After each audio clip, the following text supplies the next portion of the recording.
This is Setting the Tone with me, Katie, and Ben Coda. This is Setting the Tone, where you can ask Mark and Ben anything you want. Within reason. Okay, we are here. Welcome to Septembular's Setting the Tone with me, Ben Coda. And me, Mark. Katie. Me, Katie. We're recording. We've been meaning to do this for a little while, haven't we? Like a kind of a little roundup of The summer. Well, yeah, it's been the summer, and the summer actually. Yeah, I've not done this for a few months. And first up, I think it's probably worth saying sorry that we've not done this for a few months. Yeah. We've both been incredibly busy with stuff. Breakups. Yeah, not me, but and yeah, gigs and traveling and working and things, and it's just life. So, but we're here, we're back. We're back. I've stopped flying around and stuff, and Mark's stopped flying around too. And yeah, we're here, and it's Friday night. And it seems to be a good night for us to be doing this because the response, we just posted something up about an hour ago, and it's the biggest response that we've had. It's going crazy, and I think we're going to put this one, obviously it's going on Patreon, but I think we're going to put it up onto maybe SoundCloud. Spotify, yeah. Yeah, Spotify's a new one. Yeah, we're getting up there with the Big kids boys. on Spotify, yeah. And Google Play, Mixcloud, SoundCloud, all the same old platforms. All but, over the place. Yeah, that's it. Yeah. I mean, we've had quite a few questions, which we're going to get stuck into. We're trying to keep this to like, what, hour and a half, 2 hours tops. We'll try. Do our best. But maybe we should talk about what we've been doing this year. I can't remember the last one of these we did. Was it like May or June or something? Probably June-ish. Probably June. Yeah. I mean, since then, I'm trying to remember what's happened, but it's all been We've done a few festivals. I'll tell you what, let's breeze over the festivals. Yeah. I mean, there's some really good questions. There's been this Noisily Festival was really good. Awesome. I mean, the guys really pulled it out of the bag this year. I think next year is going to be really, really up there. Yeah, we did a little Lower in the Town takeover, which is our first time. What was it? What was the stage we were on? Leisure Centre. The Naughty Corner. The Naughty Corner. And it was wicked, wasn't it? It was you, me, and Matt Dopamine, and that was rocking. I mean, yeah, I've been to a few festivals. They've all been pretty good, consistently. Oh, you went to Oregon Eclipse. The Eclipse. That was really good. The Eclipse itself was mind blowing. Right. The festival was good. There was a few holes. There were a few holes. There always are, though, aren't there? No, it was an experience. It was right in the middle of nowhere. I mean, it was described as like Burning Man light to me. Burning Man light. Yeah, there was a lot of dust, but it was an amazing vibe. Yeah. Some of the music was a bit weird. Who was weird? Just, I have no idea what it was. Like, I mean, it's weird. I walked off. I mean, I spent a lot of time over on the kind of the trance stage, funnily enough, and it was kind of like home from home because all my mates were there. But there was a lot of English DJs, like James and Rose, DJs, and there was James and a lot of the trance guys were there. Like Head Flux was out there, Grouch was out there. He's not English, but he's part of the crew. Well, Steve's a good friend of ours. And Steve, and like.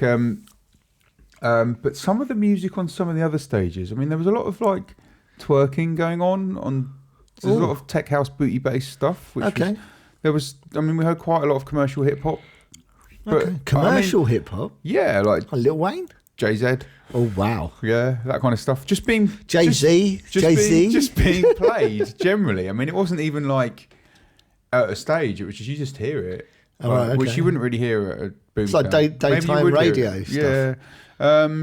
And some of the stuff, I mean, I'm not going to name any names or name any stages, but we were just sitting there going, what?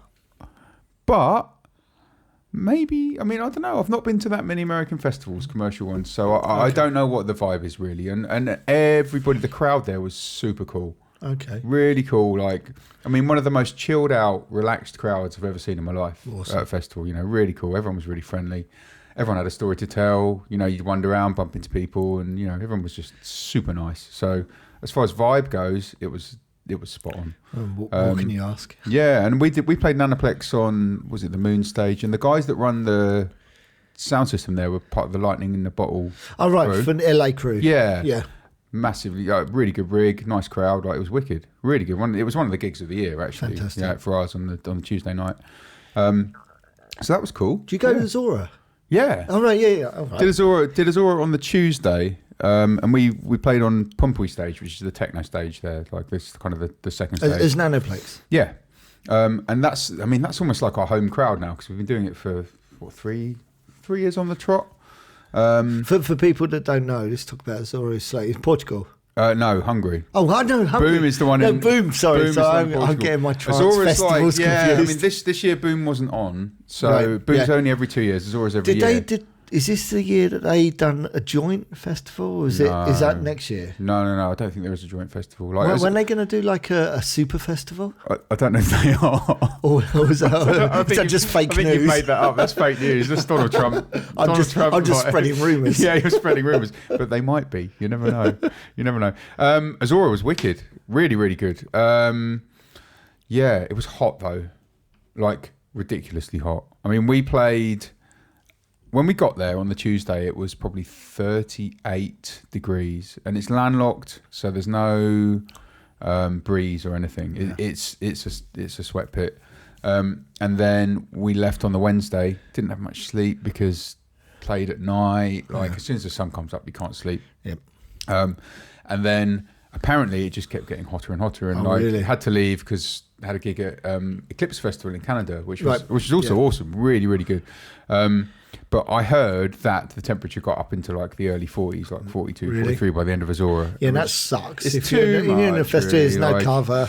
Yeah, I mean, Oregon was hot, but it was dry heat. So I kind of function quite well in dry heat. It's okay because you don't end up getting covered in sweat. Yeah. It just kind of sucks the moisture out of you. It's all right. The dust is the thing, but Azora, you're just drenched. You can't even move. Really. But saying that, it was wicked, and playing on the Pompuy stage was it's a special thing. You know, we've kind of built up our crowd there over the past few years. So wicked. Really good. Triplicity was good. Yeah, they pulled it out of the bag at the last minute. Yeah, had to move around venue a little bit, but I think they changed venues twice. It was the third one. Venue, last minute, but it was good. Yeah, and big shout to Gio. Yeah. Who, like me, Gio played on the second stage. Good sesh that was. And Neuro Drive played on the main stage, which was awesome. Yep. Yeah, he played a good set of Noisily as well. Yep. Yeah. Which you missed, unfortunately. I missed that because I was driving. Me and Matt Dopamine, we went home afterwards. So I was testing the waters. But what I will say is that anyone that's listening, if you want an amazing UK festival, please head down to Noisily next year, because I'm going to be down there for the whole weekend, because I sort of dipped my toe in, as Chris Williams said, my big toe, and it was awesome. So next year I'm gonna stay for the weekend. Get I stuck felt in next year. Yeah, I kind of felt bad. I drove, so didn't drink, didn't do anything. Like just enjoyed it, and I loved it. Yeah. So next year I'm going to stay for the whole weekend. Yeah. So, it was rocking down in the leisure centre. It was good fun, wasn't it? It's going off. It's great. It was going off. It was going off. So yeah, I mean, festival wise, it's been busy. You've been smashing it. I've been clocking up the air miles and losing a few brain cells along the way. Like, I was in Thailand. I played at the Half Moon Festival in Thailand a couple of weeks ago, which was also really, really good. Like, if anyone wants to see the sound system, check out Ben's page. Yeah, something else. Facebook, Ben Coda. .facebook.com something. Just type my name in and you'll find it. Yeah, that was killer. And I'm trying to think what else. Yeah, there's been a few. It's been a bit of a blur of a year, but it's been very good. And also in that time, I've written an album which I've been banging on about for ages, but it's finally got to the point where we're doing it. It's coming out. It's happening. Yeah. By the time you hear this, my second single actually, isn't it? Inside the Machine and Underground will be out. Yes. So this is Friday, and it's coming out on the Monday. After this Friday, yeah. So that's a little teaser, and then we've got 12 tracks. Got 12 tracks for the album. 12 exclusive tracks. Exclusive tracks for the album, which is all sounding pretty good on a kind of a tech techie prog, kind of rolling proggy techno. I think anyone that knows Ben Coda's stuff, you got a good idea. It's like an album worth of that, really. I mean, it's been a while. It's in a the making, serious album. Yeah, and Mark's got an album in the works. Yeah, we're working on that. Hopefully for December. Yeah, we've got an album. We're just cherry picking at the moment. So there's been a lot of work going on this year, and it's finally. We were just talking earlier, weren't we? It's kind of like it's all coming out like now because we've been working on it. Aligning. Yeah, the planets are aligning. We've been working on this stuff for so long, and sitting on a lot of music, and it's just kind of all ready just to kind of come out there. So. It's kind of difficult releasing stuff in the summer. Yeah, it's a bizarre thing because it was always like. With releasing vinyl, it was like don't release vinyl in the summer because all of Europe goes on holiday, no one buys music, and it's somehow kind of infiltrated digital sales as well. It's like digital sales slow down throughout the summer, like our summer. Like obviously in Australia it's different, but for our summer it just seems to slow down. And our distributor as well said the same thing. It's like I don't know why, but it just does. Yeah. So. The last quarter and the first quarter of for us, which is October, November, December, we seem to sell more music in those periods. I'm not sure why. I don't know why that works, but it just does. It seems a bit weird to me because a lot of the DJs are gigging over the summer, and that's when you need to find new material. Exactly, but you can't. So. I've been playing a lot of my own stuff because I've been working on so much of it this year. Yeah. But then I went on Beatport last week to try and find some new stuff, and there's not much around at the moment, really. No, it sucks. It all sucks. Yeah. Well, where I looked, there wasn't very much new stuff. So yeah. But there will be a lot of new stuff coming out over the winter. So the Lowering the Tone stable is fully locked and loaded. What else is going on with you, Mark? You got anything else Got any other bits and pieces coming up? Right, I don't know. I mean, gigs wise, I've got Tribe of Frog the end of this month, but it's a fairly quiet run up to Christmas for me, which is quite good because we can get my head down. Right, we're on a different page because I get busy for the winter months. That's what we were talking about this earlier. Yeah. So I've got Spain coming up. I'm going to go down to southern Spain. I'm going to play a retrospective breakbeat set, which I never do. Whoa! I know. Whoa! I know. Do you know what? Everyone's got their price. Is breakbeat dead? Is breakbeat dead? I definitely not. No. There's no genre. It's dead. It's just that it goes through like swings and roundabouts. Yeah. Every dog has its day. Yeah. If I can find any more sort of like quotes. You can't teach an old dog new tricks. Yeah. Don't eat the yellow snow. Hardcore will never die. But yeah. So yeah, I've got Hong Kong. I've got awesome. What I've got coming up. But actually, I'm going to play at Tribe of Frog as well at Halloween. Yeah, Halloween with Dopamine. Excellent. Yeah. I used to do the Halloween one quite a bit. It's cool because you look out over the dance floor and it's just full of zombies. Awesome. It's like a sea of zombies out there. It's great. They're moving. Yeah. Yes. Brilliant. So I guess do you want to get stuck into some of the questions we've had? Let's do it. I mean, it's just shitloads of them. Bizarrely enough, we just posted it up as like, we're going to do a little setting the tone. So let's get into it. Yeah. The setting the tone is definitely more about like the questions. We fend questions. Yeah. And we don't have anything planned. They've arrived in the last hour. So we're answering straight and honest. Right, okay. I'm going to start because we're not that drunk at the moment. No. So maybe we should start on the ones that you've had because I think they're a little bit more serious than the ones I've had. Okay, here we go. This is a good one. What do you think has been the definitive sound of the summer? Ooh. From where I'm sitting, I would say, for the festivals, I'd actually say Psytrance has just nailed it. It's been massive. But in the same breath, it's like there's obviously techno is huge anyway, but within the circles that we move in, probably more so you than me is like, and the festivals that I've played at is what I've noticed is that techno infiltrating trance. Yeah, totally. I was going to say this actually. Excitingly, Yeah. Like the techno is. I mean, people are well into the techno now. The kids are loving techno big time. But listening to the techno that people are playing, and particularly, you know, a lot of the UK guys are playing, it's that progressive techno sound with the trance. It's getting more and more trancey now. Not, I mean, even like you listen to the drum code stuff, it has big trance breakdowns in the middle of it, and then it'll drop into techno. It does feel that like techno's tempo's gone up a little bit, and side trance has come down a little bit. They're kind of starting to meet. Yeah, and you're getting and it's almost like it's kind of some big melting pot, and it's maybe not necessarily. I don't know. It's almost like the euphoric techno is coming into techno a bit more now as well. I don't know whether like, you know, melodic. Yeah, it's getting more melodic. It's more melodies. Yeah, and it's changing, which is good. It's great. I mean, this is definitely maybe one a good day thing. people will say, you know, you were well ahead of your time. Right? Yeah, I was doing that 8 years ago. But who knows? Who knows? I think some big name DJ will come along and just claim it. Yeah, oh, totally. I'm sure it's probably already been done. So I'd say the definitive sound for me, is a mishmash of techno and trance, I think.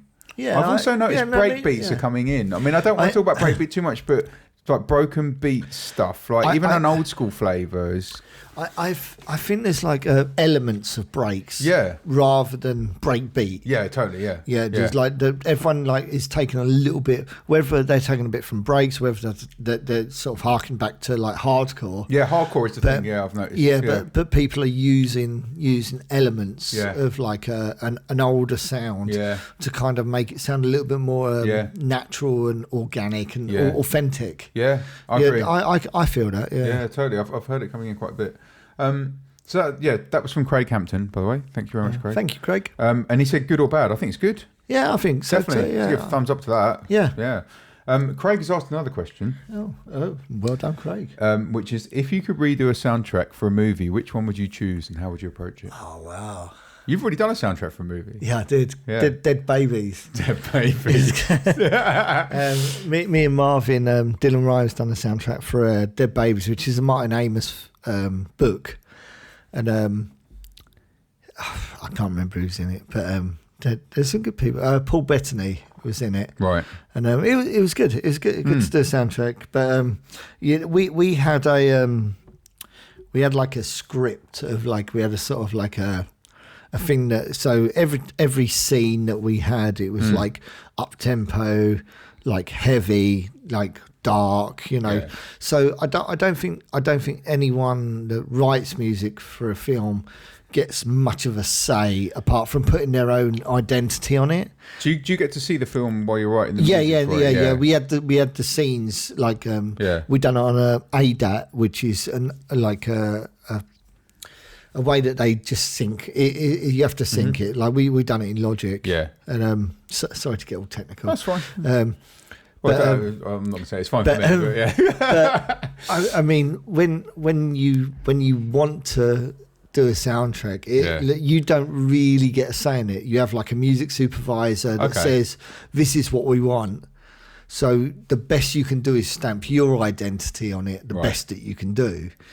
So, I mean, I can look at any film and go, I would have played this, I would have done that, I would have chose these tracks, I would have chose that. But it's kind of actually out of your hands because you have a music supervisor, which they have a vision, which is what the director has said to the music supervisor of what they want. So it's easy to go, oh, well, I would just put this music, I'd put that music on. But, I mean, to be fair, it's like... So even if you submitted something, they could go, it's not right. Like, it's not as simple as that. There's a lot of red tape. What about if you could choose any film? I mean, my favourite films with the soundtracks is, I got to be honest, something I saw recently that I absolutely loved was Stranger Things. Yeah, that was cool. Yeah, 80s kind of vibe. Netflix. Yeah. I thought the soundtrack on that was absolutely really good, perfect. spot on. Yeah, with the imagery and like they had this like really feel, big synthy 80s type sound. I thought that was really good. Yeah, I was so impressed with that. Yeah. Would you want to do that? Well, I couldn't. I couldn't do it. No. I mean, they employed someone that clearly had a really good feel. So it's like proper retro, wasn't it? It's an awkward question because I couldn't pick a film and go, I could do that soundtrack better. Yeah. Because that soundtrack was decided by a team of people that done it. So I mean sorry to not really answer your question, but I'd have a go at I'd have a go at Blade Runner is one of my favourite films. I know, I'd love to have a go at that. But then how do you top Van Geus? How do you? Yeah, this thing it came into my mind immediately, but then I go actually. I couldn't do any better than that. No, exactly. So that's what I'm trying to say is that it's like all my favourite films are soundtracked to the perfection. Yeah, I've never really watched a film and when the soundtrack has ruined the film for me, it's like either a good film or it's not. Yeah, it's a good point. Yeah, he said, how would you approach it? I mean, we've talked about that a little bit. Like, it's kind of I'd like to have a crack at it, but I'd love to soundtrack a film, but no one's ever asked me. Well, if I do a film, I don't want to know what films you're going to do. The Adventures of the Long Toes. You're going to do a soundtrack to a sex tape. I'll have a go. Why not? Right, okay. Next, let's go on with the serious questions. Max Forbes Gower. I mean, we've kind of already touched on this a little bit. He says, "I think breaks are coming back, and I think they're going to come from Dirty Bird. What do you guys think?" I interviewed Will Clark from Dirty Bird a while ago, and there were some Dirty Bird artists playing at Oregon Eclipse. Oh, really? They weren't really playing what I describe as breaks. It was a bit more booty bass stuff. It was kind of what they're known for. But saying that, I mean, I've mentioned it. Like, I went and saw Massioplex last year, and he was playing breaks. Yeah. Him and Mose Selector played like an hour of old school hardcore at the end of their set at ADE last year, and they were even playing like Zero B Lockup, and I think it was Zero B Lockup, like old breaks tunes, which I love, and I think it's a good thing. I think the kids that are dancing to it, including myself, being a kid, kid at heart. Well, for them, it's probably something fresh. I saw Ellen Alien playing a vinyl set a little while ago. I can't remember where it was, but she was in like some record store in Germany, and she was playing old school hardcore on vinyl at this record store, and it was like, here's Ellen Alien playing like a brand new straight up set, and it's like, okay, cool, she's playing old school hardcore, and it's great because I love old school hardcore, it's wicked. So I have no complaints about that at all. And do you know, I mean, I've started putting some more breaks back in my tunes. Yeah, me too. Just a little bit here and there, like a little amen here and there, just a cheeky little chop up, like. And I am fully in favour of it. I think it's great because I think mash up the styles. Exactly. You can get so lost in just doing ploddy 4/4 stuff. And I am a big fan, and always have been a big fan of breakbeat. I love jungle, and I think it's great that it's coming back in. Well, you're a drum and bass fan, aren't you? Yeah, I'm a junglist. Yeah. Junglist. Also, Billy's also asked, so yeah, Mark, our break's going to come back around. I mean, we were listening to some stuff from your album earlier. Yeah. And I went, there's there's a fair few breaks on there. Bit of breaks in there. But they're not breaks what you would consider breaks now. It's not like 8-ball, is it? No, and it's it's not booty bass. It's it's like not it's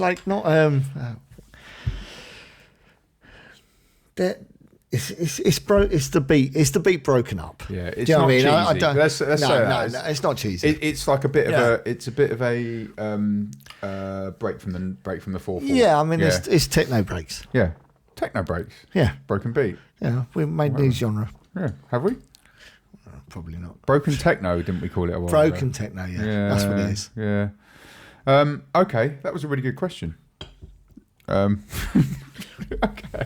let's go on to what's Ben's favourite Led Zeppelin album. I love Led Zeppelin. We discussed this earlier. And we were discussing it, and I had to look. It's either 2 or 4 for me. 2. Sorry, I'm not going to go 3.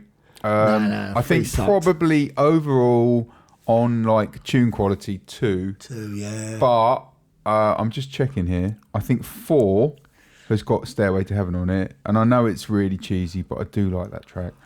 So I'm going to go 2. I'm going to go. Yeah, me too.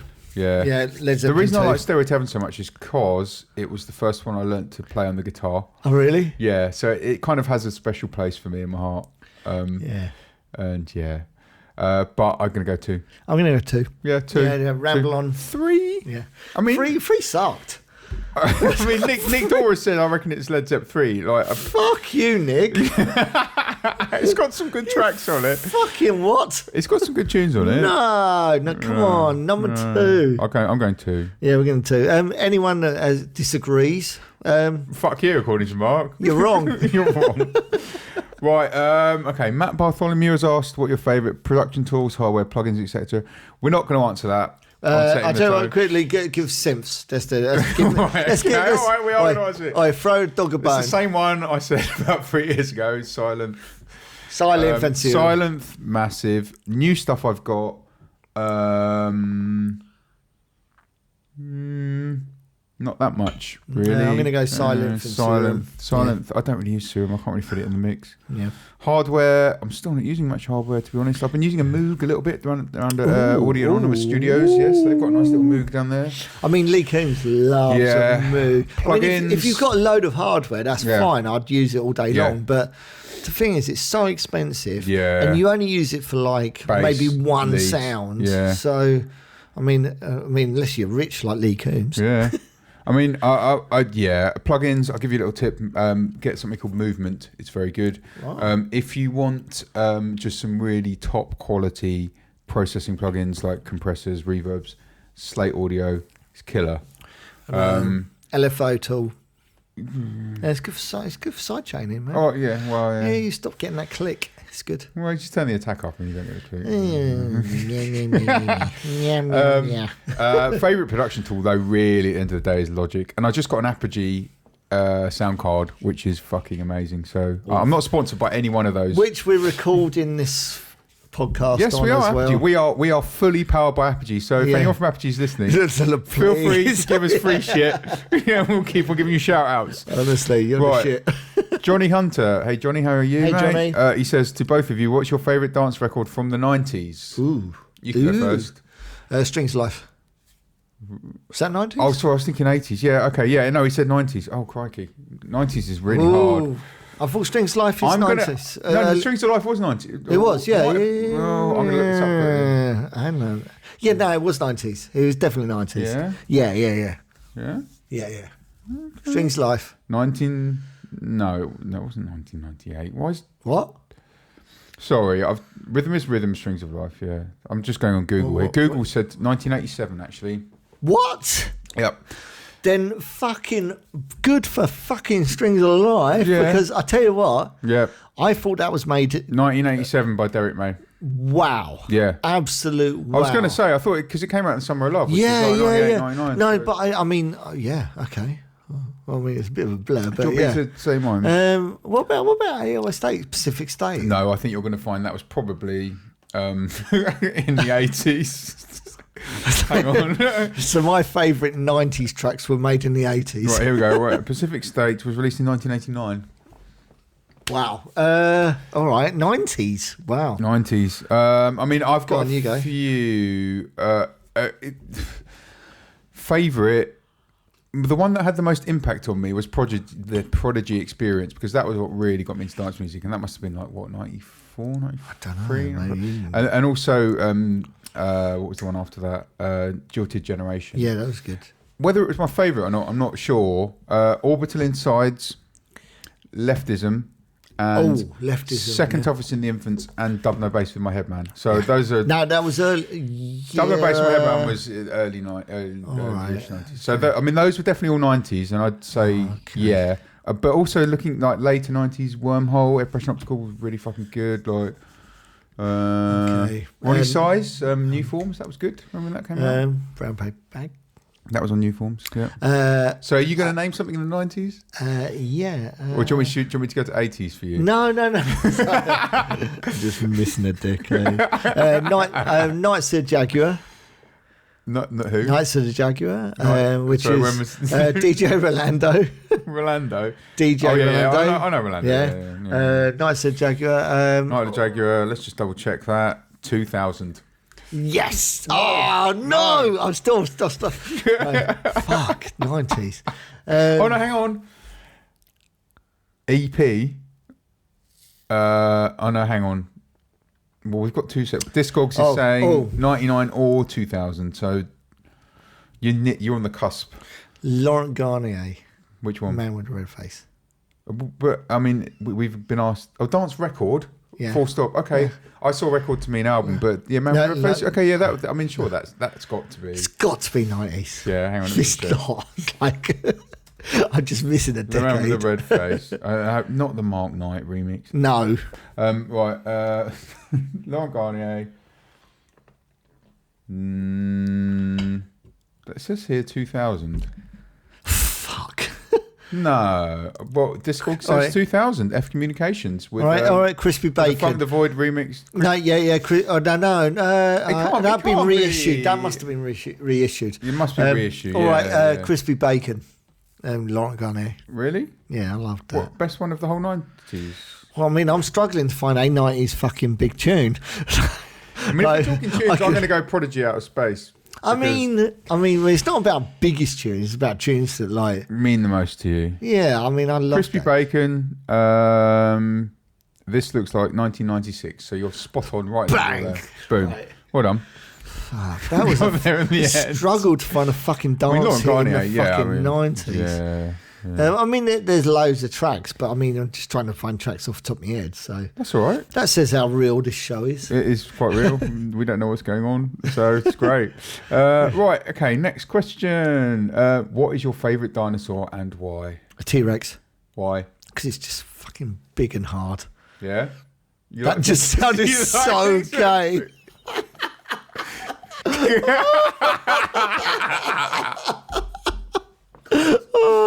I just was going to say it's just the alpha male, but that even sounds more gay. I like the fly. What are the ones I like the biggest gay dinosaur? The biggest hard dinosaur. Because I like big hard things. Oh, is that your final answer? Yeah. Or do you want to change it? No. Pterodactyl. Why? Because they fly. And they've got claws and teeth, and they're not hard. It's not a vampire. Thank you, Matt Bartholomew. Cheers. I just totally embarrassed myself with the big and hard quote. Right. Andrew Cousins says, when is the next... Actually, he did ask a question. Hang on a minute. Before that, which was commenting on my picture, says, is that champagne you're drinking? No. We don't have that much money. It's just fizzy wine. We wish. But it's just fizzy wine, yeah. Well, it's not fizzy wine. It's Prosecco. Sainsbury's finest Valdo Prosecco. Yeah. Special offer. All right. So yeah. Do you know what? I'd probably rather drink this than champagne anyway. I'm not a massive champagne fan.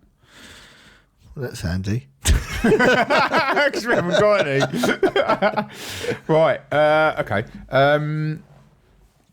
So when's the next album coming out, Mark? December. He says, it's been saying in your biographies that it's due next year since 1977.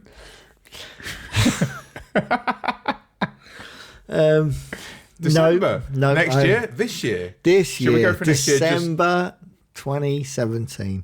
Ben, you can... Yeah, contest. I've heard previously. We sat there, we're working on... I've got 5 new tracks, a selection of former singles that I like.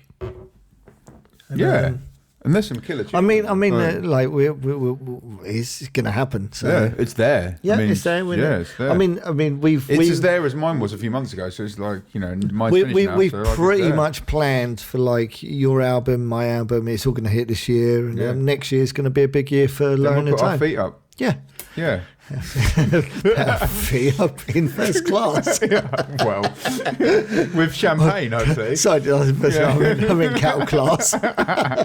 Right. Okay. Do we want to talk about female DJs? Yeah. Yeah. All right. Okay. Cool. We have had a bit of a discussion about this before. What's the question? Libby Laws says, "How do you feel about female DJs? Why are so few booked?" Well, I prefer female DJs to male DJs. I prefer them every day of the week. I can. Sorry to interrupt you, Ben. You're not interrupting me. I said to you, I'm leaving this one to you. Personally speaking, I think if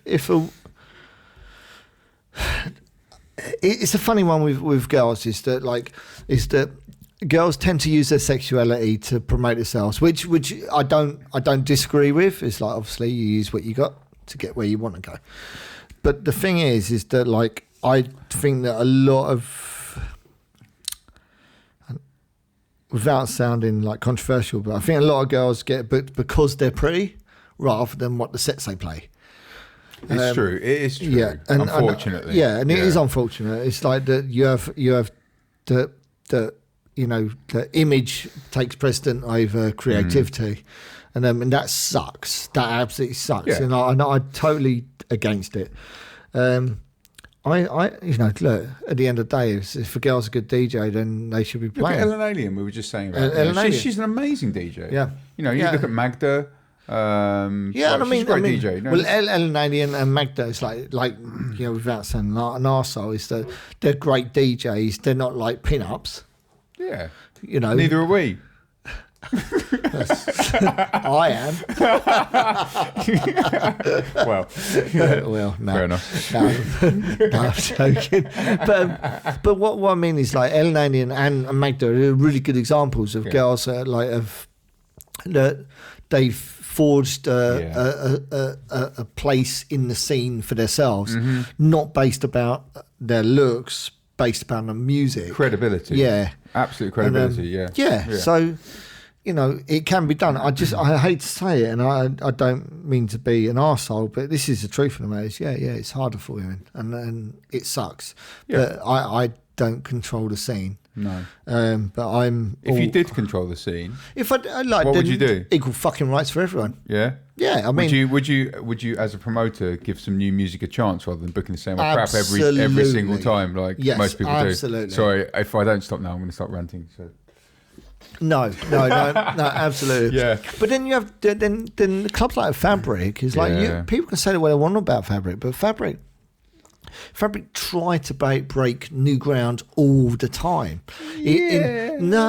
Listen. I will say one thing about Fabric is like Craig Richards books the Saturday nights. Yeah. Right. And he will book a DJ with a name that you can't fucking pronounce, whether he's fucking good or not, because he wants to break new ground. Yep. Then book like a good, solid fucking London DJ. I agree. I also think that sometimes he books DJs with names you can't pronounce for the sake of booking DJs with names you can't pronounce. Yeah, but that's my point. Because they're cool. Yeah, that's my point. It's that like he will book someone with a really exotic name instead of booking a local lad. Right. Because it's like, well, you know, the local lads they bring more people. They will work harder. But the thing is, it doesn't look as exotic on the lineup. With like, you know, is he breaking new ground though, or is he just booking people with names you can't pronounce? No, because the names, people with names you can't pronounce are he's cool in inverted commas. He's trying to make it look exotic. He's trying to make the lineup look exotic. Okay, so I don't know what conclusion we've reached with that. Craig doesn't know what he's doing. Hopefully we can get to play at Fabric one day. Probably not. Okay. Right, moving swiftly on. What are your favourite weed strains? I mean, I'll start off by saying I don't smoke weed anymore. But when I did, I used to really enjoy smoking. I tell you the best... skunk. No, I don't like skunk. I like smoking hash, and the best. Oh, really? Best hash I've ever smoked. Red Seal. I mean, that's a throwback from the 80s. Mixed up with petrol Gold Seal and Red Seal. Carrier bags. Yeah, like the stuff like the best weed I ever smoked actually was when I was in Jordan, and they gave me, after I played a gig there, they gave me... In Jordan? Yeah. In the Middle East? Yeah. Man, you could get hung for that shit. Yeah. That's what it was, yeah. Yeah. No, I don't think you can there. I think it's all right. No, they don't like people taking drugs in Muslim countries. To Oman? I played in Oman like years ago. Yeah, I mean they don't like it. Oh, right, fair enough. Anyway, we went back to my mate's house and we smoked some stuff from Lebanon. And it must have been Lebanese, whatever. Yeah. Black. Lebanese black. It was black, and we smoked it in Chillum, and it was fucking great. I was high, the reason I stopped smoking weed is because I don't like being like kind of monged out. And when I was smoking weed when I was younger, I just used to play computer games and eat loads. Like I got really, really good at computer games. I am shit at GoldenEye. Like that's showing my age now. Like as well. Like I'm that's really why you get on well with my son. Yeah, I'm really good at computer games, but I don't really smoke it anymore. But that weed. The Lebanese stuff was absolutely incredible. It must, I don't know, whatever. But not skunk, not weed strains. Although I did get some stuff one time called shark's fin or something off someone, not naming any names, and that was really good. So apparently it was a bit like AK-47 mixed with White Widow or something. I don't know. Right. I mean, when I was younger, we didn't give a shit. We were just like, yeah, just get some weed and just smoke it, man. Yeah, get fucking baked. Like, but now it's very. Like, I remember when I was younger, we smoked it. We'd go down get some skunk or get some hash off my mate, and then you'd be like, whatever. Now it's all like, you have to have your strains and everything. So sorry, my favourite weed strain is the stuff I smoked in Jordan, which is probably from Lebanon. Right. Okay. And mine's skunk. Just this blanket skunk. Like the thing is, there's lots of different types. No, I just like to be honest. And the thing is, when it comes to smoking weed, I'm a right pussy. Right. Yeah. No, me too. So days. I only need a little bit. I just don't touch it. I just need a little bit, and because it's not squidgy. I like it just I just like a little bit. Yeah. And I don't smoke weed much. That strain called skunk. Yeah. Right, skunker weed. Yeah. Okay. I mean, I'm an old man when it comes to like when it comes. I know a lot of old men who still smoke skunk. Yeah, but the thing is, like, I don't know the different strains of it. Yeah, I know. I mean, every time I've gone to Amsterdam, they've told me what it was, and then I'll smoke it, and then 5 minutes later, I'm forgetting everything, and I can't remember what I've smoked, and then it's like, yeah, okay. Yeah, I just like it. It's just as long as it's a little bit wet and it's nice, it's like that's fine. And I don't need much. Yeah, either. I smelled some stuff in Amsterdam once that smelled of shit. And you got it, and I don't think it was purple haze, but it was purple. And they said that it'd been grown in like cow manure. Oh, really? Yeah. And we smoked it, and it smelled of like mushrooms or something. Oh, God. I can't remember the rest of the day. I mean, Joe, do you ask the question? He's an absolute connoisseur. So he's probably laughing his ass. He's probably laughing his ass off. Yeah, I mean, what the fuck are you talking about? If you had asked me that, that question, I like beer. Yeah, I like beer. I just like beer. So I was saying, I like fizzy wine. Yeah. If you'd asked me that question 18 years ago, I probably could have given you an answer. But the one that makes me play GoldenEye the best. I'll tell you what. Next time I see you, Jody, you can enlighten me. Yeah, not me. Thanks. I've been enlightened. Okay, next. Martin Collier. Martin Collier. Oh, he does.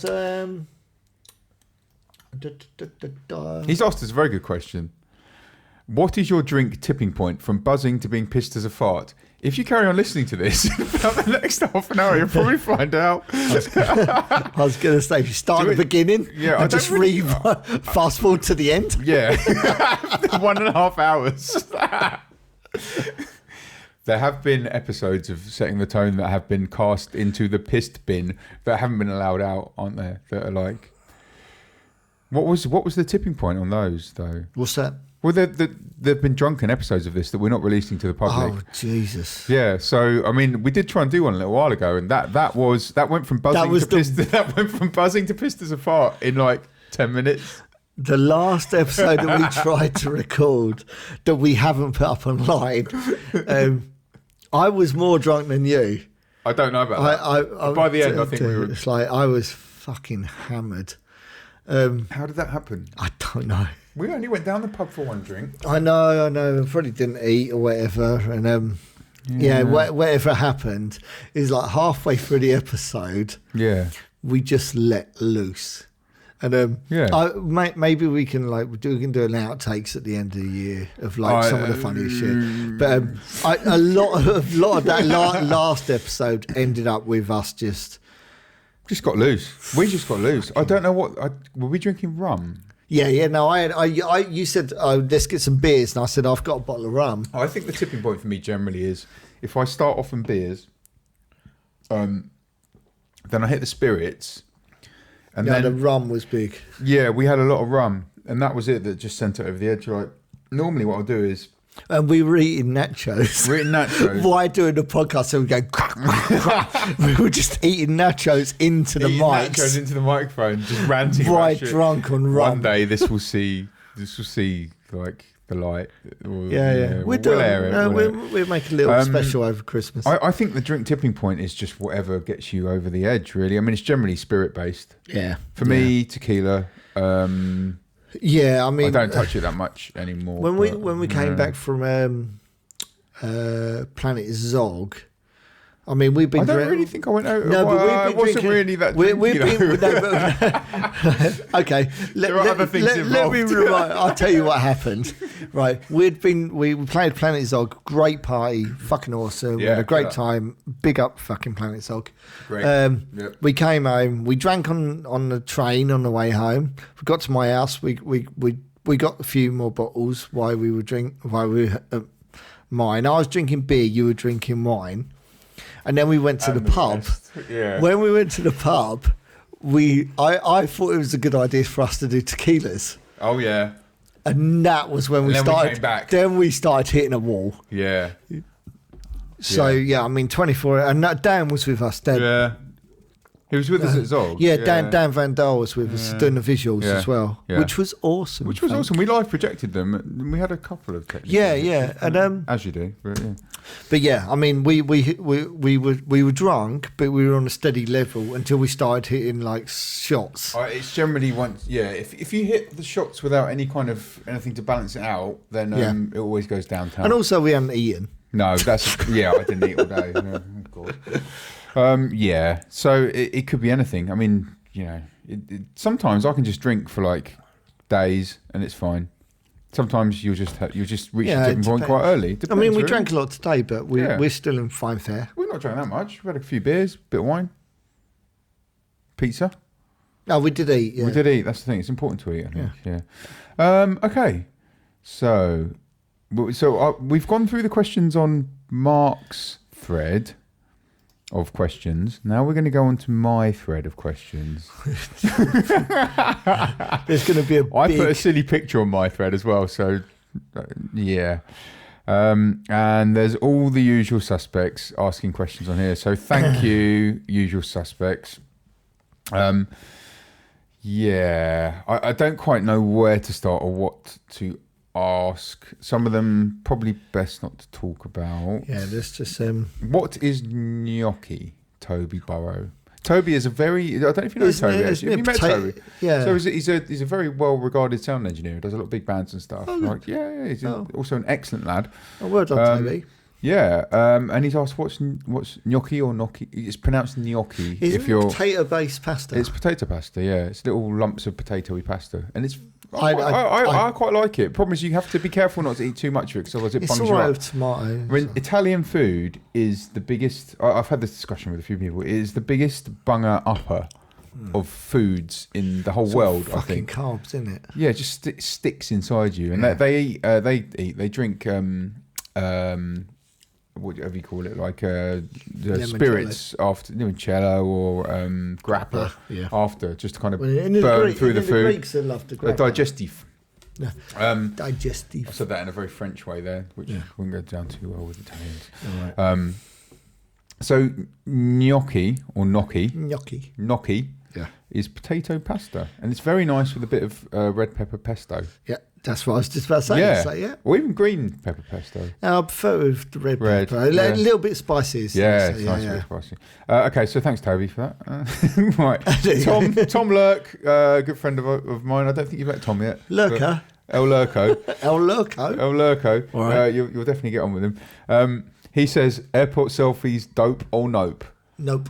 You're not a fan of airport selfies? Nah, fuck it. Like, I'm in the airport. Who gives a fuck? Well, me and Chris always used to do airport selfies, and we haven't done one that recently because people have started doing airport piss take selfies recently now, and it's become a thing where people just, yeah. I do like taking a picture of me having a beer at like 6 a.m. Though. Oh yeah, I mean, just to rub it in. No, because that's just saying I'm a trooper. I'm a trooper. Yeah. If you can drink, the thing is though, it's one of the few places in the world where you can actually have a beer, get to the airport at 6 a.m, and you can go down Wetherspoons. Yeah. With all the guys going to Ibiza or whatever, or wherever. Anyway, Mykonos. Depends which airport. If you're at Luton, they're all going to Ibiza. Yeah. And you can justify having a beer at 6 a.m. Or they go on a stag weekend to Latvia. Or Estonia. Yeah, exactly. And you can justify having a beer at 6 a.m, and no one bats an eyelid. I've never batted an eyelid. Anyway. But there is a point though where you kind of in normal life when you're not in an airport, if you go down the boozer if you you ask for a beer with your breakfast at 6 a.m, they'll go, really? No, if I wandered down to Sainsbury's at 7 o'clock in the morning, and you buy a six-pack of Stellas, they're like, hang on a minute, he's either been up all night or he's an alcoholic. If you do it down at the airport, or both, you do it down at the airport, then they're like, yeah, fine, yeah, whatever. Like, people are just sitting there, like, caning, like, having pints with the breakfast and stuff, and no one gives a shit. Good. People are going on holiday. It's like a start of the holiday as a mean to go on. Getting shit-faced. Yep. Yeah. It's like this kind of free zone. It's you go just through like the security, like, you can go through, and then there's just people just getting drunk all the time. Yeah. With breakfast, lunch, dinner. I mean, I'd imagine at it's dinner, there's probably less booze consumed at dinner time at airports than there is at breakfast time. But the thing is though, when you get to breakfast and you're looking around, people having pints and they're having and you think, fuck it, I'm having my breakfast. I could do with a glass of wine. Yeah. Why not? You're allowed to. Yeah. So why not? Why not? You can. Anyway. I've been doing a lot of flying around this year, and it does make the journeys a little bit easier if you have a pint, just for it kind of, especially when you have really bad turbulence for the whole flight. Which I did recently. Yeah. But I won't talk about it. First world problems. Oh, well. There was so much turbulence on my flight to Thailand. Nearly puked. And Thomas asked, how much gin is it acceptable to drink before getting on flight? As much as you can possibly fit in your stomach. Without being sick. Unless you're Chris, who is my illustrious partner in crime with Nanoplex, and you get banned from drinking because you've drunk too much gin on the plane. Ooh, I've never been banned. I've never been cut off on the plane. I've been close. Yeah.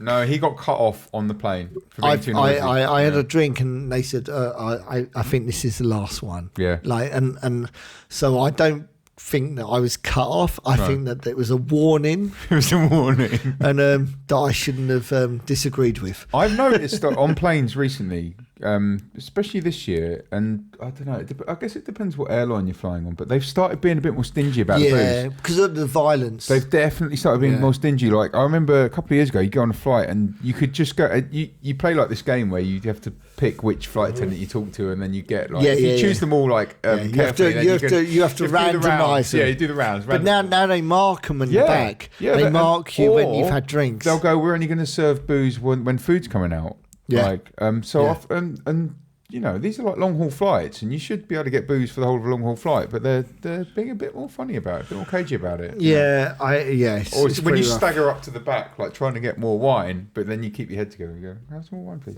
But yeah, I remember going on Qantas flights years ago, and they were literally chucking it at you. Yeah. No yeah, problems. I mean, most of the airlines were Fine, yeah, but they've definitely tightened up recently. Yeah. I think that's because there's like a lot of, and this is the British people as well. To be fair, I think so. Is that with BA the flights to Spain? Yeah. Oh god, people just must have been horrendous. people were taking the piss. But BA, you have to buy your drinks on now. They don't. What in short haul? Not in long haul. Not in long haul. Yeah. But I think, I mean, what other? I guess it's mainly British people that get utterly shit faced on flights. Yeah, it's British people, Aussies, it's our tradition. Yeah. But yeah, I mean, long haul flights. I don't know, flights to Australia. You've got to have a few drinks just to get you through it. Like, really. But in the same breath, it's like they're trying to keep people safe. So, like, you know, like, I don't want to sound like. No, I mean, and do you know what? You don't want Chris drunk on a flight next to you shouting, because that's not safe for anyone. Well, I flew to Brazil with a guy from Sony, and he was so fucking hammered, right? And we were sitting on the plane, and he said. And he was like, we were just, for some reason, whatever was going on, like the drink really affected him. And he said, what do you want? I'm going to go to the bar. And I was like, we're on a fucking plane. I was looking at what's going on. They're all me, mate. Right? And there was me and this girl that we had met who was sitting next to us. And she was like, is your mate all right? I said, I don't think he's all right. And she said, he was like, I'm going to go to the bar. What do you want? What's your orders? As if he was in a pub, right? I'll have a Jaeger bomb. And he worked for Sony, and I was playing at this club in Brazil that they were connected to. Yeah. And he got up, and I was saying to the guy, I was like, I don't know what the fuck is going on. Like, we were hammered. Yeah. Right? He come back, and he was escorted back to the seat by like stewards, right? And he sat in the seat, right? And he pulled his jacket open and he'd stolen a bottle of whiskey right, from wherever. And he had this bottle of whiskey, and I was like, what the fuck? Right? Yeah. And he had and he was pouring us drinks. With that, you're in trouble. And as he was pouring us drinks, the security, right, was obviously checking on him, came over, grabbed the bottle of whiskey, right, took the bottle of whiskey away. When the plane landed, this is in Buenos Aires, right, they told everyone to stand still. Really? Right, sit in the seats, like nobody get up, right, and like the police came up and arrested him. Yeah, this is the guy. This is my chaperone. Oh Jesus! In Buenos Aires, and so they arrested the guy that was next to me. I'd only met him in the airport. Oh fuck! Right? I actually know the guy now, but at the time I'd only met him once. Oh dear, yeah. And they arrested him. And he's like, yeah, it's all right. He was legless. He was hammered, right? And I was, by the time they arrested him, I was like, I don't know him, right? And but they just let him go. They let him go. What are you going to do? Like, I walk, they're drunk. But it is illegal to drink. I mean, they arrested him, but when we got waited outside the airport, like he texted us from inside the airport. He said it's okay. They just said you was like drunken conduct on the plane, or where however you want to say it. But you can't take stuff onto a plane. That's you can get like heavy fines for that, and probably even arrested. Like. I know. I mean, to be honest, I was shitting myself because he had all my itinerary, so I didn't know where I was going or anything, and nobody had picked me up. So he knew everything, and he had been arrested. Oh god. Oh dear. Yeah. Drinking on planes. Anyway, right. Matt Bartholomew again has cropped up. Oh, and has said favourite event you've played this year. Wow. I mean, I'd say as far as best event I've been to, enjoyable wise, would be Noisely. Or Rainbow Serpent, actually, Noisely/Rainbow Serpent. Best gig, as far as like, I don't know, just wasn't expecting it to be so good as it was. Probably Oregon Eclipse actually, because it was wicked. Like so, I'd say those three overall. I mean, I know that we played on a small stage, but I think for the atmosphere, I'd say Noisely. It was killer. Yeah, I mean, that was killer. I mean, it was a warm up, and then you played after me, didn't you? And by the time you won, it was fucking rocking in there. I definitely had the best of it. Me and Matt Dopamine warmed up for you quite nicely there. I had Matt Dopamine and Ben Coda warming up. It's like I couldn't really do no wrong, could I? It's like I kind of lucked out. Yeah, no, that was good. That was really good. Yeah, cool. Thanks, Matt, again for the question. Right, Graham Geo. Graham Geo. He's asked us quite a few questions here. Some of them are quite. We love Geo. Do you know what? I love Geo because Geo actually gave me pretty much my first break. Got me signed to Tribal Vision Records, like, and really got me with Slater. Yeah. And like Geo made that happen, so I owe Geo a lot. And Geo is very heavily involved with Tribe of Frog. And he's a good man. Who we're going to play for at the end of the month, and he is also a very good man. So big up, Geo. We love you. But he has asked us a few questions here. Firstly, he's asked me, since I spend so much time with Mark, do I ever worry I might get pregnant? I mean, our relationship's never really gone that far, has it? I am pretty fertile. You are quite fertile for a man. For a man. Do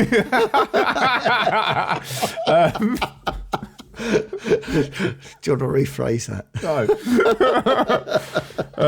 I mean, it's not really a worry, I have to admit. I've never worried about I'm pretty infertile for a man. So, although, what's the Arnold Schwarzenegger film with it in? Like, Junior.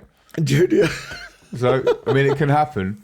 I mean, it's almost possibly. It's almost like that. But if we have a baby, we call it Geo. How's that? And do you know what, Graham Geo has just sent me a message saying he wants to come and sit in on one of these. Do you know what, Geo? We'd like you to come in and actually answer some questions, mate. So you can come here and we can have some banter with you. We would love that. It'd be killer. Yeah, absolutely, 100%. Yeah, we'll do it. He's also asked, Mark, if you formed a football team with your kids, what would you call it? Ooh. Fertile FC? There's enough of them, aren't there? There's a fair few, yeah. Probably either the Pemblicers. Or the Pembertones. The Pemblicers? Like after Gary Lineker. Yeah. Pemblicers.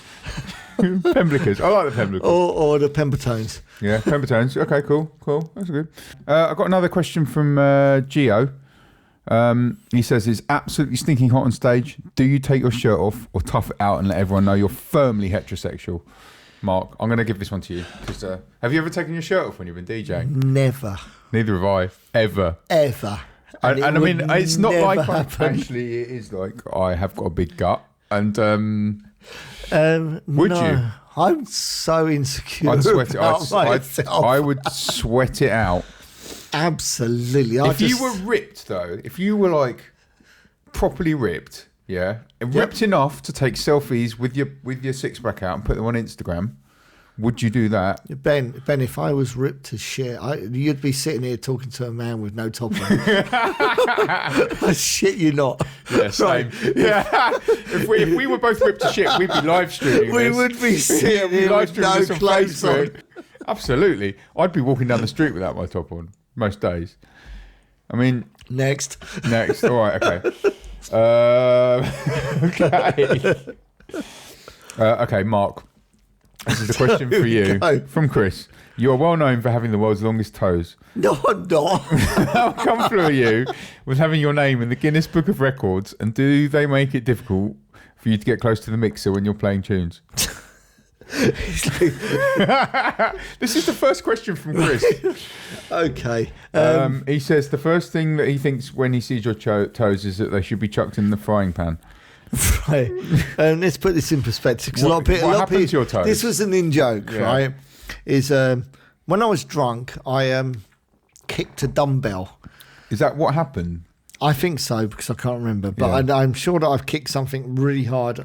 I'm sure it's a dumbbell in the bedroom that I never lift, that I just leave there. You broke your toe. And I broke my toe. So I put it on Facebook that I broke my toe because I'm... I don't know, what would you call it? You're fishing for sympathy. Absolutely. Just finding loads of people go, oh my God, what happened to your toes? You were looking for sympathy. And it was like someone like Chris go, look, you got really long toes. Yeah. There's like a friend of mine who used to be my agent at MPI, turned around and going, oh, you've got really long toes. No, she said you've got scarily childish feet. And, I didn't know what to say. So that's short toes though. Yeah. Right, I was like, oh, thanks. I didn't know what to say. So thanks, Chris, for pointing out that I've got long toes. I don't think I have. Have you? Did you actually break your toe? It looked like a metatarsal to me. No, I didn't. I mean, it healed up in like a couple of days. Right. But I think Chris is suggesting I've got hobbit feet. No, it wasn't Chris. I think Gio suggested that you had hobbit. He said, are you known locally as the Hobbit? And Chris said, it looks like someone's attached 5 Bratwursts to your foot. No. In hindsight, I wish I hadn't posted up my feet. Yeah. You were definitely fishing for sympathy there, I think. Right? I know, and this wasn't what I was I smashed my head back. while I was out in Thailand, and I've got a big scar on it. I know, it's awesome. I didn't post that up, but it's my Thai tattoo on my head. Yeah. I broke my toe. I know, but yours is a lot more exotic than me kicking a dumbbell when I was drunk. When I was out in New Caledonia, I had a gig out. I didn't kick it on purpose. I just walked into a room. I didn't see what I was doing. I had a very similar thing. I woke up with a broken toe. I was out in New Caledonia for a gig. After the gig, I got back to my hotel room. Don't know what happened. Woke up screaming in pain. And there was like blood all over my foot. And I broke my toe. I looked at my trainers and there was like a mark over my toe. I have no idea. I don't remember. Absolutely no idea. And there's nothing you can do about it either. It took weeks to heal up. And I went to the doctor. He's like, yeah, it's some painkillers. I was like, mine was on days. So yeah. I know mine. I have obviously crapper toes. So what was the question? The question was, is it difficult to get close to the mixer when you're playing tunes when you have the world's longest toes? No. Can you lean forward a bit? No, just like the centre of gravity. Okay. Chris has asked, Ben, you always give your names really obvious middle of the road names. Is this something you consciously aim for, or are you tempting not to challenge anyone in the slightest? Can I interject here? Go on. It's I actually agree with Chris. It's like, Ben, you need to work on the names, dude.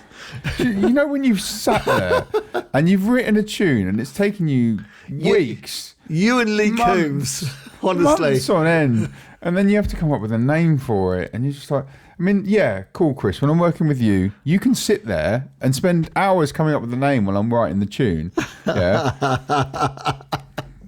Yeah. That's cool. But when I've spent ages working away, sometimes you've just got to, just come up with a name. Like quick and easy. It's all good. People remember it. And normally I'll name the name after a little vocal in the tune or a snippet. It works. So I just don't have the time, basically. This is a funny conversation because it's similar to me and Lee Coombs. With Lee is that I'm looking through my names here, and I'm like, Lee would just go, yeah, that's a bit. He'll make a track and he go like, it's a bit. I call it perky track, or I call it like. I won't call it perky track, but then when he finishes the track, he goes, well, that's what it's called. Yeah, just leave it as that. The thing is, I think it's important to have memorable names. Me too. And some of the Nanoplex tunes have got really weird names, but most of the time they're just because like... What's the weirdest Nanoplex? Uncle Akbut. And do you know why that is? Because we were going to call it Uncle Albert from Only Fools and Horses. What was the Richie Horton one?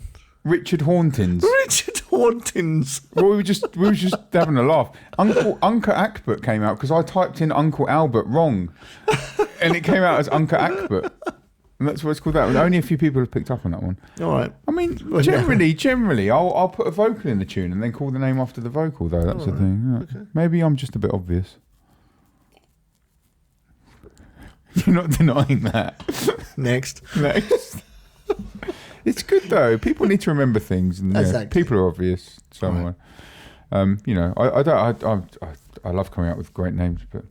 We've had another question are you going to do this live on Facebook like last time? Yes. Yes, not this one, But definitely, yeah. When Dan Van Amsterdam comes over, Yeah, we're Dan gonna Van Amsterdam. we're gonna do Dan another Van one. Amsterdam. We're Yeah, definitely gonna do another one, and that's our gonna man be, in Dan. it will be better than the last one. I think we should do a live mix. Yeah, I think we should do a live back-to-back mix. Yeah, we can do that. Get your decks out. We'll have it for like an hour or two, and then we'll do a little interview. I know, afterwards. but it's like when you do the decks, it's just us mixing. No, but most of the time they just point at the decks, and you can just see the hands. I know, They're it just pointing at our faces, and we're like doing But it cool just- stuff, and we could do like competitions, and like we can do little voiceovers and 1830 Club. What's it called? Club 8. 1830 Club. You want to do that live? You want? We can make it happen. All right, let's do it. All right, I'm in. Yeah, sorted. All right. I think people would watch to see me clang it on the CDJs. You would never clang it because your computer won't let you. No, I'll be playing on. I'll play on CDJs, mate. Oh, really? Yeah, we'll have it on CDJs. I'm in. Back to back, I'm two in. on, back to I'm back. in all day. 2 hours. I'm down. All day. I'm totally down. I can mix. I know you can. I can, unlike certain people. No, you're fucking tight. I'm Yeah, I like, can mix. no, that's good. I can do it. I can hold it down. So, yeah, let's go for it. Sweet. Okay. Thank you, everybody, for those questions. And thank you, Mark. That's all right. No worries. Yeah. And thank me, Ben. That was good fun, actually. Like, apologies to everybody for not doing one for a couple of months. This is kind of a bit of a taster of what you get if you sign up on our Patreon page. That's it. We don't normally leave it this long. No, we don't normally leave this on. We don't normally put these public either. No. So, these are kind of normally subscription only podcasts. But yeah, this one's going public because we've left a little while, and we're going to pick this back up again like a professional outfit that we are. Like a thoroughbred racehorse. And we'll be running down the line, doing these every month with various special guests who I'm sure you'll enjoy. But the questions this month have been great. Yeah, thank you very much. Yeah, we've really enjoyed talking about it. And I guess if you want more information, Mike, you're going to announce the woo? www.lowerinthetown.london. Yeah, or woo.patreon.com /lowerinthetown or woo.facebook.com and then you just go on there and you type in Lower in the Tone, and we have a group there where you can come and just ask us questions about and you can chat with us. We're always online, so come and ask us stuff. We're pretty sad, so we're always around. We've got nothing going on in our lives. Well, we've got quite a lot going on, and come and check out Patreon because there's sort of like various tiers you can subscribe to, and one of the best tiers, in my opinion, is the music tier. Absolutely. And it's going to come into its own over the next few months because we've got albums coming out, singles, all that kind of stuff. So you can have a look. Compilations. If you want the music, that's the place to get it. Yeah. All right. Love you and leave you. We love you. Bye. Bye.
What's going on, baby?